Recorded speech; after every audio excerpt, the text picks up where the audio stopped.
Welcome to the MVP Show. Today I have a chat with a man that knows his stuff. Business Applications MVP, Jerry Weinstock. I would love your feedback. If you're listening to the MVP Show over the last couple of months, what do you think? Please tweet me at NZ365Guy. For full show notes, visit nz365guy.com/41. Now let's get the show started. There's a knife in my heart and a storm in my hand. Okay, everybody, I'm here with Jerry Weinstock, and you heard that right. Wine, as in wine you drink with stock at the end. And we're talking today about his tenure as a business applications MVP. What are you at now, Jerry? 7 or 8 years? I'm at, 8 years now. Became an MVP in 2010, and actually looking over at my little plaque, and it's got 5, 6, 7, 9 rings on it, but there was a hybrid year and a half, and they combined things when they redid the renewal process. So somehow I've got 8 years, but 9 rings or something like that. So I guess I'm on my 9th year. Gotcha. Yeah, I know they've changed it recently, and I'm just like, why do they need to make that change and make it a dual year thing? They could just left it, right? Right. So Jerry, tell us a bit about your passions outside of being an MVP, focusing on Dynamics 365 for since around 2003, I think it is. Tell us about. I know you're into water skiing, and you're pretty passionate about that. Right. So water skiing's a lot of fun. It's been a lifetime experience for me. I think it's something that I'm really passionate about because from an athletic ability, I'm reasonably good at it and remarkably poor at just about everything else, basketball, soccer, football, things of that nature. So it's worked out real well. I lived on a lake during the summertime in Western Massachusetts growing up. And I started, we lived right on the lake. The family had boats and everything like that. Everybody skied. I started skiing when I was 5 years old, and I just love it. I get out there in the water, and there's nothing nicer than a fun ski run. Wow, why did you never go pro? I'm gonna say that probably I'm reasonably good, but maybe not good enough for pro. But I suspect it's a product of my upbringing, that my parents weren't in that mode, so to speak, and they never pushed me in that direction. Back in those days when I was skiing, they didn't really have pro at those days. If you were a professional, so to speak, you were down at Cypress Gardens in Florida doing ski shows and things of that nature. But the most exciting thing I ever saw was I went to the 1964 World's Fair as a kid, and you can still Google it and see a picture of it. They had a big tank there. Basically, it was almost like a quarter-mile oval. And they had a boat that was running around in there. They had stands and everything, and they were showing off all sorts of skiing stuff in this tank that was quarter-mile, track size around. And I saw somebody doing barefoot there, and I got to do that. So I did that. I guess I'm going to disclose my age, but that was when I was 12 years old. So basically, I did that the next summer, and I've been enjoying the barefoot component of water skiing since then for maybe 50 plus years. Okay, so listen, I understand you live in Kansas. Is that right? And the only thing I know about Kansas is Dorothy Gale. Yeah. And the Wizard of Oz. And is that the same place? That is the same place. We're one of those rectangular states in the middle of the country that you fly over when you go from the West Coast to the East Coast. And I've been in Kansas since 1985. And before that, it was in Florida. And then before that, I was in school in Arizona. And then before that, back in the Northeast. But Kansas is now home. Wow. So tell us a bit about your family and kind of, if I was to come to Kansas, what would we go out and do? We definitely want to go water skiing. The other thing I'm into is competitive target shooting. So you might go out to the range and shoot some rifles and pistols and some paper stuff, and we could have fun doing that. But what we might go to a couple. I mean, we have civilization here in Kansas. People on the East Coast and West Coast wonder, but we have a NASCAR track. We have the Kansas City Chiefs. We have the Kansas City Royals. That's our football team, and for you, that would be that pointy ball with not the round one. And then we have a baseball team, and we've got a professional soccer team. So we've got culture here in Kansas. And that's pretty good. So my family, I've been married for coming up on 43 years now to a girl I met we met when we were in college, and we've got two grown kids. In fact, the oldest child, my daughter, is getting married this coming Sunday. Wow, So if congratulations. anybody wants to set up a GoFundMe page and and help me out, and you're listening, I'll take it. And if you want to know what I'm doing on Monday after the wedding, I'll be at the county courthouse filing for bankruptcy. But besides that, it's going to be a great weekend, and I've got a 27, and my daughter's 32, and I got a 27-year-old son who is a AutoCAD guy, Revit guy at a local engineering firm. So yeah, we got a couple dogs and a horse or two. Wow, you've got a full-on weekend coming up. Yes, I do. Full on, full on. So, Jerry, how did you? I'll just get you to jump in the time machine, take us back to first receiving your MVP award, and tell us a bit about the feeling of that and how it came about.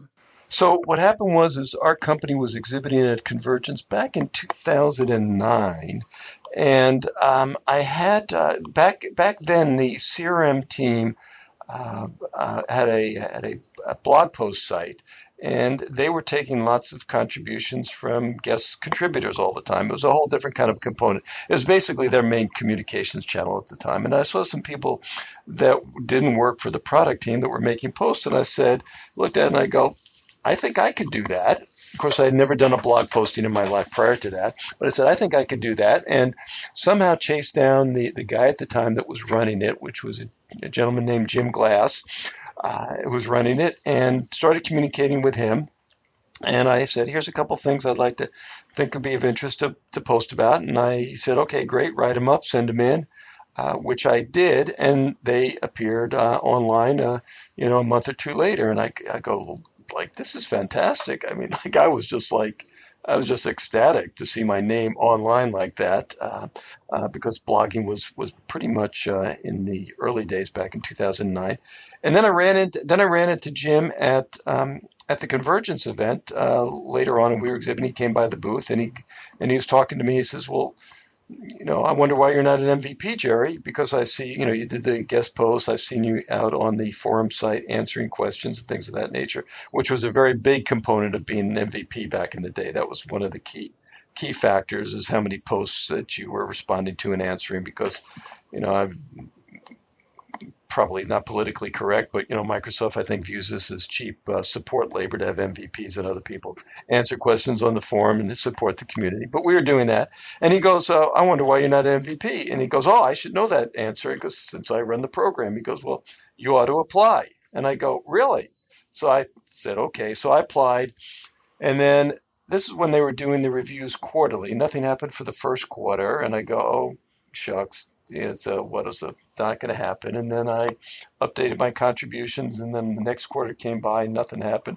At this point in time, I'm thinking, okay, this is not going to happen for me. And then the third quarter came by, and in October of, I guess it would be actually 2009. Yeah, 2009, I got this email on October 1st, and it was phenomenal, and it was just great, because I've been checking, the first of the quarter, first of the month, every quarter here for the last 3 or 4 quarters, and nothing happened. And get this email, and it was just like, it was probably one of the biggest professional accomplishments of my entire career, in conjunction with some other things I've done with in the .com era and things of that nature. But it's like in the top 3, So, if not the top 1. has it affected your career? Absolutely.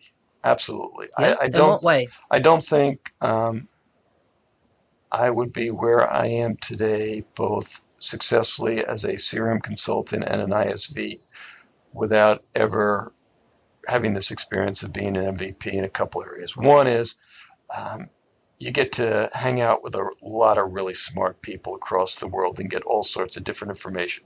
And you've got this resource group of fellow MVPs. And back in the day, in 2010, it was a smaller group. There was only about 40 of us now, and I think we're probably over 100 or something like that, depend upon how you count business application specialists, solution guys and gals.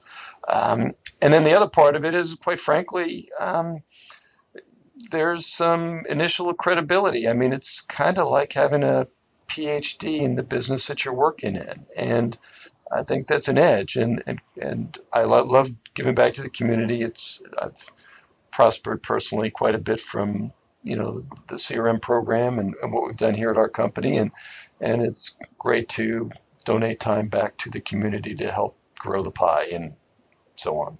So that's interesting, as in that it's had that type of impact. And one of the things I've noticed recently, well, I say recently, the last year and a half or so, Microsoft have we've seen the Power Platform come out, we've seen Power Apps, Flow, Power BI, really coming together.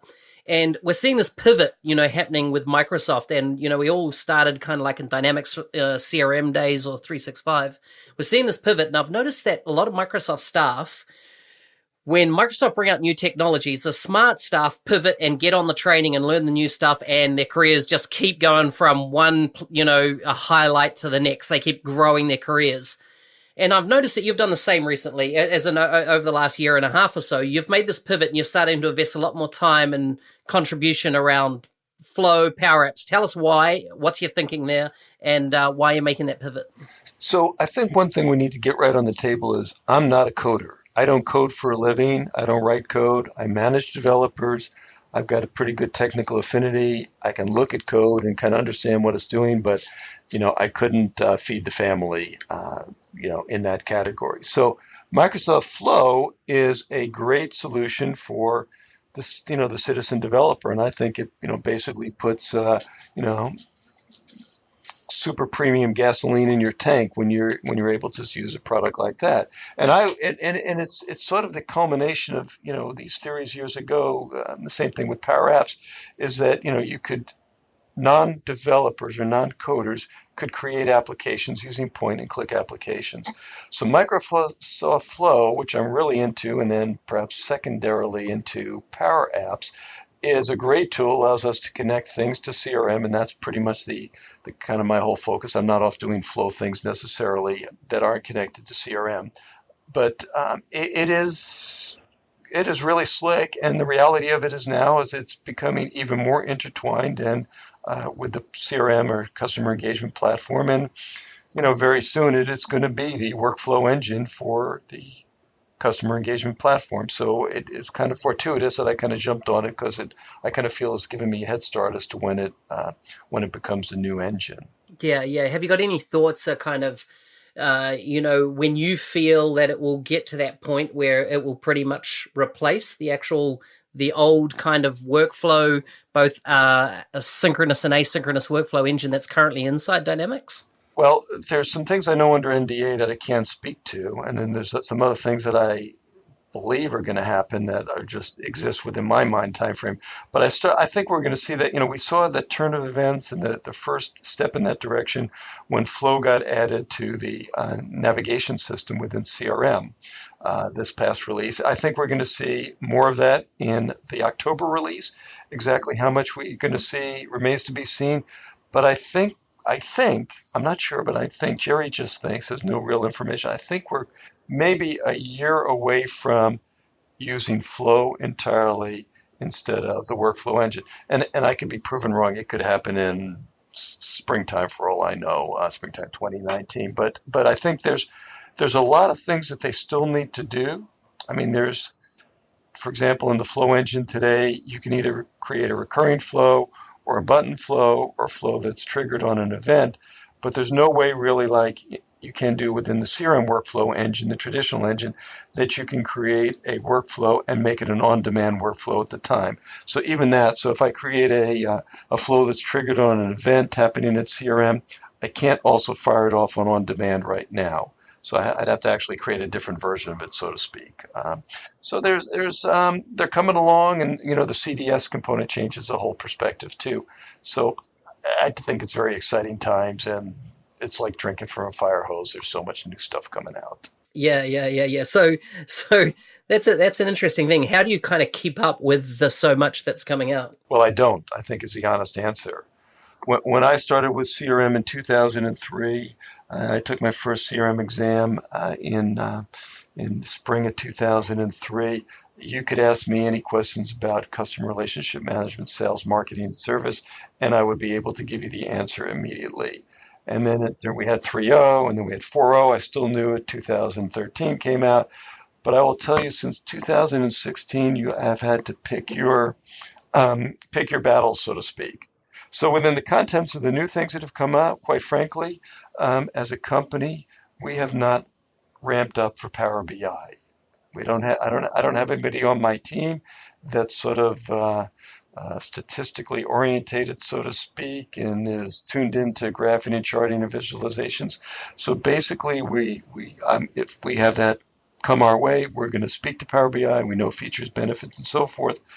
But I'm going to outsource that to somebody from my extended team, and I'm not going to look for my existing staff to do that. So you have to be more granular today, and the notion that you can ask an MVP in customer relationship management, so to speak, or customer engagement these days, anything about voice of the customer or field service or project service automation, you're going to be disappointed, because it is literally impossible to be as knowledgeable about the product offering as we once were.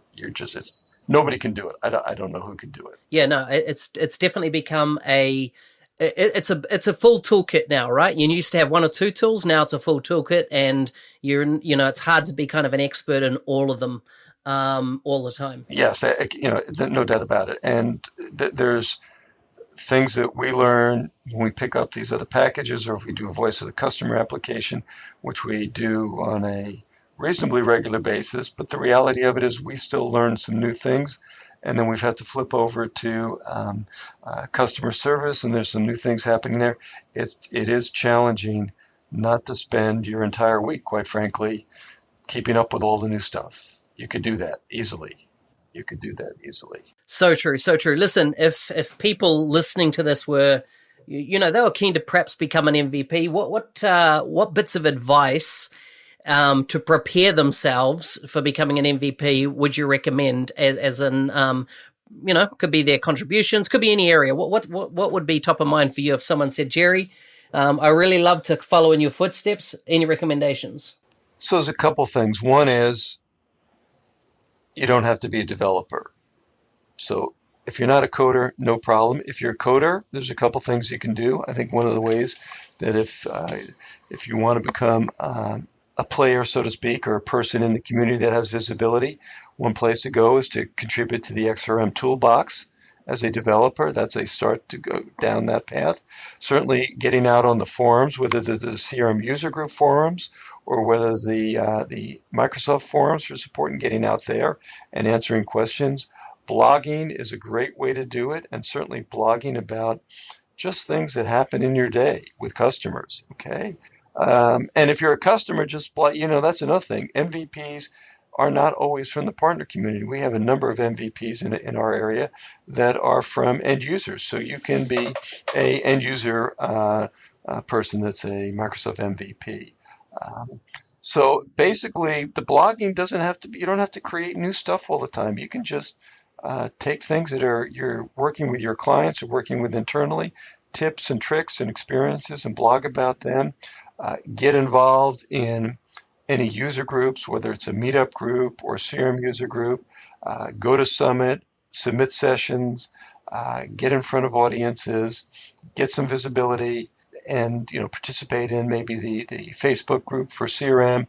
Get out on LinkedIn, do those things. So just talk about what you're doing and how you're doing, and share your information. People just want to know what other people are doing and how they're solving problems. Yeah.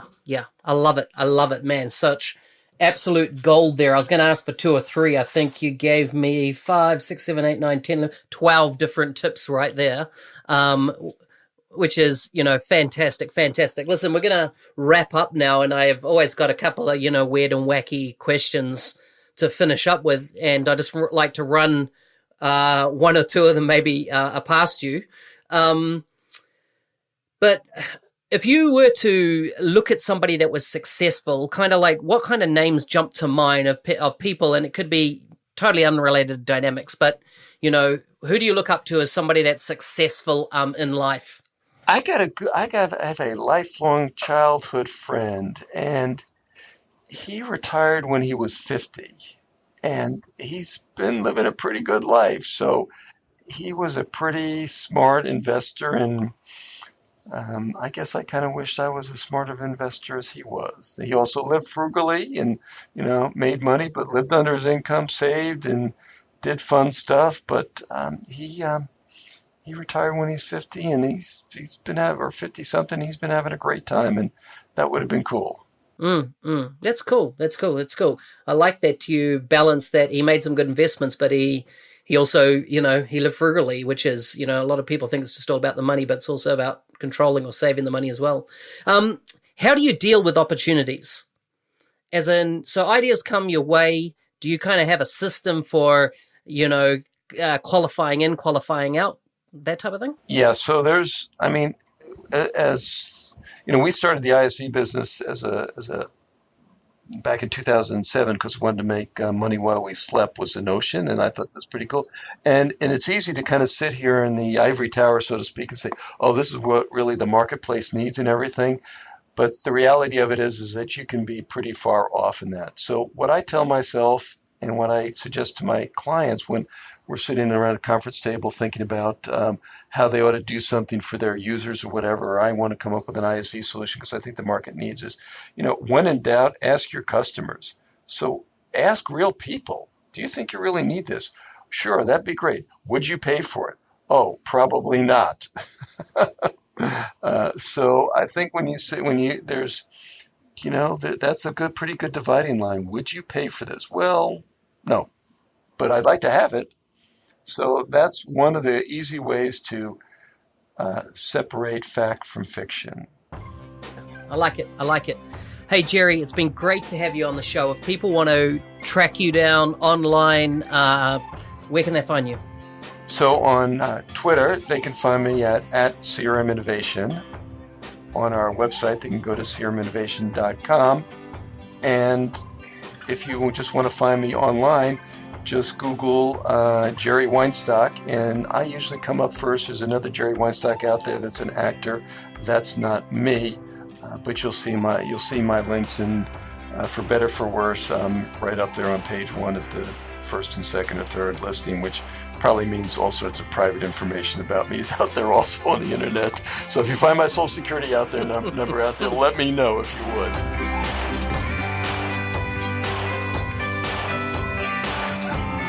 Full show notes can be found at nz365guy.com/41.